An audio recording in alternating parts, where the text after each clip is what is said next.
What about class sizes for elementary school students? Grand Rapids Public Schools, we're looking at a way to disassemble it. West side of Grand Rapids is disproportionately being chopped up. First off tonight, parents and community members packing a public hearing to vent anger about school closures and consolidations in Grand Rapids. A lot of heated questions being fired at school officials tonight. And 24-hour News 8's Tony Tagliavia live there for the drama and working to get some answers. Tony? Good evening, Sue. GRPS administrators have been saying that these closure plans are tentative, that they're not final, and that they want to hear what the community and parents have to say. Tonight they heard a lot of questions from parents, and after the meeting we took those questions to district spokesman for answers. So my 6th grader that's being pushed around and my 8th grader that's being pushed around, are you going to push them around again next year too? It was on the minds of many in a district that has already closed or consolidated more than 20 schools and programs since 2000. Some of that happened under former Superintendent Bert Blakey. Back for this meeting, he says more have to close. Current administrators are recommending the closure of Alexander Elementary on the southeast side and Stocking Elementary on the northwest side. Harrison would serve only elementary students. The building's middle schoolers would go to Westwood. The alternative program at Northwest Career Pathways is recommended for closure as well.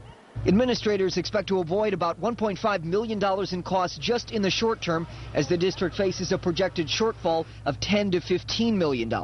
Some Stocking parents see the moves as a chance to get into a newer building. I believe that the kids don't have a chance to see their full potential in a school like this, especially with the gym and the facility size itself.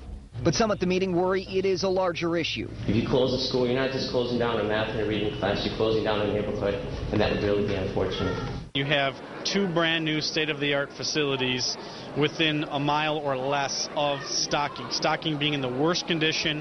We've got mold issues, asbestos issues. Some Harrison parents have contacted us worried about safety at Westwood. Spokesman John Helmholt says there's no evidence it's a problem and says concerned parents should visit Westwood.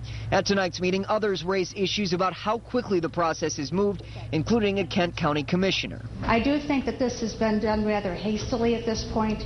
This is a decision that was based on budget parameters that were approved a year ago. So every school in the district was put on notice that we have too many facilities, not enough students. The district says effects on class size and teachers' jobs are not yet certain. But what about that first question? Will this happen again soon? Every year, the board must look at facilities and the superintendent must make recommendations.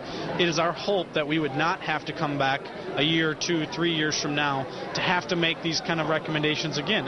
Can I say that it will never be done? No.